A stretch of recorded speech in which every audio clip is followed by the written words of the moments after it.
factors contributing to the weather while flying. To better understand the forces that weather experts on planes, it's important to realize that the atmosphere is not empty space.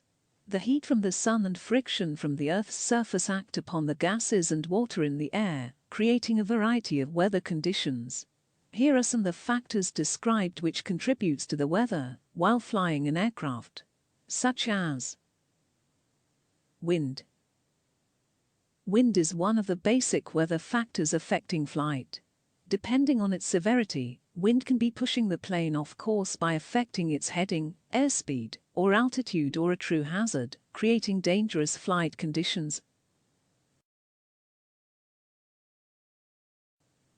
Wind can also make takeoffs and landings more challenging if it's not aligned with the active runway. Friction on the ground acts as a kind of brake on the wind. Weather systems don't move in a straight line and often rotate, so wind in one area may not be blowing in the same direction as wind in another area nearby. Winds can also change quickly across a weather front. Because there can be dramatic differences between the direction and velocity of the wind on the ground and at high altitude, aviation weather reports include information on both surface winds and winds aloft. Wind shear refers to situations when the wind direction and speed are shifting rapidly over a short distance. Encountering wind shear on final approach to landing can add unwelcome excitement to the flight. If the wind shifts dramatically from a headwind to a tailwind, for example, the pilot may experience severe downdrafts. Because a plane's airspeed is already relatively low on approach to landing, wind shear can create a dangerous situation. Knowing the current conditions of winds aloft can help the cockpit crew plan their route and altitude to either take advantage of a tailwind or to avoid the worst of a headwind. Cloud types. Even to the most casual observer, scattered, puffy clouds are obviously different than solid overcast conditions. But there's more to it than simple scenery. Clouds vary in appearance due to the different atmospheric conditions that cause them to form. Understanding the conditions that create certain cloud types helps the crew determine what conditions they may encounter up ahead. Conversely, researching weather conditions ahead of time can give an idea of what kinds of cloud layers to expect during the flight. 1. Stratus. Because the air in which stratus clouds form is relatively stable, stratus layers have a flat, even appearance and cover much of the sky. Although the pilot will likely enjoy a smooth ride in these conditions, visibility is often less clear when the air is stable. Smoke, smog, and moisture can stay suspended in stable air, reducing visibility. Stratus clouds can be high and transparent, or low and dark gray. The lowest layers of stratus, nimbostratus clouds, are rain clouds.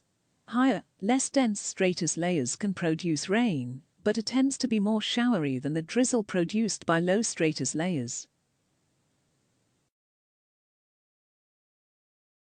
2. Cumulus. Cumulus clouds are the puffy, pretty ones. They aren't, however, always benign.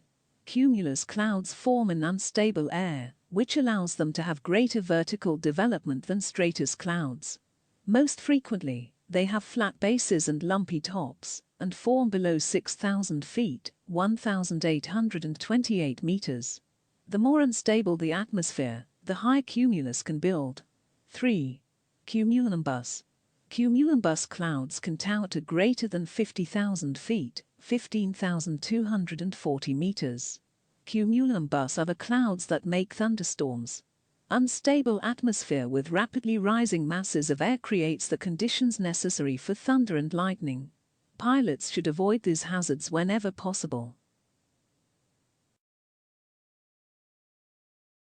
Lightning strikes are actually not the most dangerous aspect of thunderstorms. Severe updrafts in a thunderstorm can overstress an aircraft's airframe, and violent hailstorms often associated with thunderclouds can cause damage to an aircraft's skin and windshield. 4. Squall lines. Thunderstorms can line up along a weather front, creating a squall line.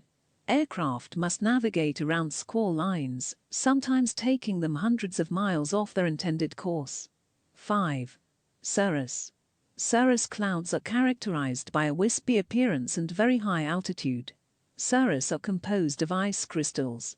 Aircraft don't often fly at the extreme altitudes at which the cirrus reside. Cold and warm fronts. Cold fronts aren't necessarily cold. It's actually just the boundary between a mass of cold air and a mass of warm air in conditions where the cold air is moving in to replace the warm air. In the summer, the cold air is just cooler than the warm air and may not seem cold to you at all. Warm fronts are just the opposite, a warm air mass moving in to replace cooler air. A pilot needs to be aware of how cold and warm fronts affect the conditions you'll be flying in. The cloud conditions and weather he'll encounter once the front passes depend on the stability and moisture content of the air mass the front is replacing. Pressure changes. Barometric pressure is important to pilots for two reasons. It affects how the plane's altimeter works, and it affects the weather.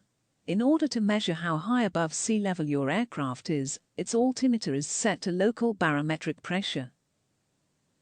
When an air traffic controller says, altimeter is 2992, she's saying the local barometric pressure is 29.92 inches of mercury. She's also telling the pilot to set the Kollsman window of the altimeter to read 2992. The reading in feet or meters on the altimeter is known as pressure altitude. The temperature and dew point. The air around us contains invisible moisture known as water vapor. The difference between a location's temperature and its dew point indicates how well the air can currently hold moisture. Because cool air has a harder time holding moisture than warm air, pilots use this information to determine how likely it is that fog, clouds, or precipitation will form. The temperature and dew point spread is usually given in terms of a percentage of relative humidity. For example, if the temperature is 72 Fahrenheit, 22 Celsius, and the dew point is 52 Fahrenheit, 11 Celsius, the relative humidity is 49%. Using this example, the air is 49% saturated with moisture. When the air is cooled to a point where it reaches 100% saturation, the water vapor condenses, forming clouds. If the temperature falls further, water drops form and fall to the ground as rain, or, if it's cold enough, ice or snow. The presence of clouds does not guarantee precipitation, but the presence of precipitation guarantees there are clouds in the area.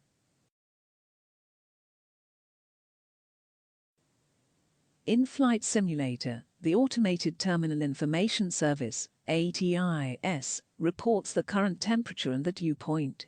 The closer the dew point is to the current temperature, the more likely the plane is going to encounter clouds. If the plane is flying into an area where the temperature is 80 Fahrenheit, 29 Celsius, and the dew point is 65 Fahrenheit, 18 Celsius, there's no need to worry about a thick layer of clouds blanketing the area. If the temperature is 65 Fahrenheit and the dew point is 60 Fahrenheit, 15 Celsius, the pilot should watch for clouds. Density altitude. Density altitude is pressure altitude corrected for temperature. When the temperature is high, the air is less dense. Density altitude affects aircraft performance. An increase in density altitude corresponds to a decrease in engine power output, propeller efficiency, and aerodynamic lift. Density altitude is normally computed using graphs in the pilot operating handbook for each aircraft, but for simplicity's sake, just be aware that if the weather is hot, your aircraft's performance will likely suffer. Turbine engine aircraft and turbocharged reciprocating engines suffer less, but density altitude is still a factor.